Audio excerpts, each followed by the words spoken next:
You must feel pretty not only vindicated by this debate going the way it's going, but also pretty grateful to Sanjay, who's a very eminent doctor, making such a public U-turn on it. To say thankful, I don't know what I'd hug this guy and kiss this guy, because what we've been waiting for in this entire movement, and I'm not talking about the movement to legalize, because that's not what I'm involved in at all. I'm talking about the fact that I have a relationship with a doctor who can right now prescribe me any myriad of psychotropic medication to help affect my pain. Everything from the most extremes to the others. And I'm not going to name any because I don't want to put any other drugs down. They don't work for me anymore. I've outused my opiate lifestyle. I can't do it anymore, and the opiates don't work for me. And so this is a drug that works, and if Sanjay was my doctor and he said, I think I should prescribe this little tablet for you to eat, or this for you to smoke each night, Montel, I prefer you didn't smoke, but I want you to do this because I think it's going to work for you, and that'll help you work and be a contributing member to society. That's the kind of doctor I want, and that's the relationship I think I should have with my doctor. And the fact that he is such a preeminent doctor and recognized that way, not just in the United States, but worldwide. I want more doctors to recognize his statement. Do the research. That's all we ask. Yeah.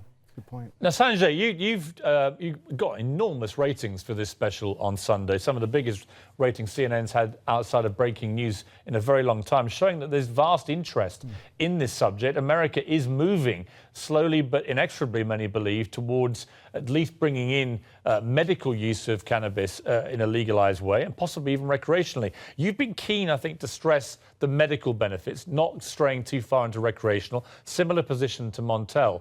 But you've also attracted lots of flack this week from some doctors who say this is dangerous and it shouldn't be happening. I've got one of those doctors coming up after the break. But what is your response to the criticism you've had this week? Well, look, I mean, a lot of the criticism, I think, first of all, you talk to a guy like Montel, and he's been ahead of the curve on this, frankly. Been talking about this for years because he's lived this. And I wish, more people, myself included, would have paid attention to the chorus of legitimate patients with legitimate problems who got legitimate benefit from this. But having said that, I think the criticism often stems from this dichotomy that, look, if you do this, what about the kids? And I get it. I have kids. I understand that concern and all that, but I don't think either Montel or I are saying that this is something that we would start advocating for kids to start taking. Look, if the trade-off is because of the concern about kids, that patients will then be denied therapy that works for them, like Montel Williams and like hundreds and thousands of other patients out there, that is not something that I think doctors or frankly any compassionate person should accept. And Pierce, I got to tell you, before we go to break, honestly, for the last 37 years in the United States of America, our federal government already figured out how to do it. Every single month, they send one of these out to now 4 patients who are alive. It started out with almost 30 patients, 22 patients, and now only 4 of them are alive. They get 500 marijuana cigarettes rolled by the federal government, grown at the University of Mississippi, and then sent out to dispensaries every month. This isn't that hard. All we have to do is have the President of the United States change it from Schedule 1 to Schedule 2, bring it under the controls that we already have, and therefore pharmacies could dispense it. They already have safes. We already have the system in place.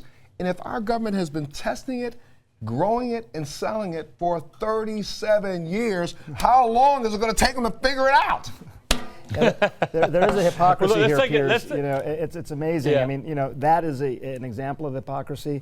The United States government also owns a patent on marijuana as a medical application. Montel has it here. So we have a patent through our Department of Health and Human Services on marijuana as a therapeutic, and we also schedule it as a Schedule 1.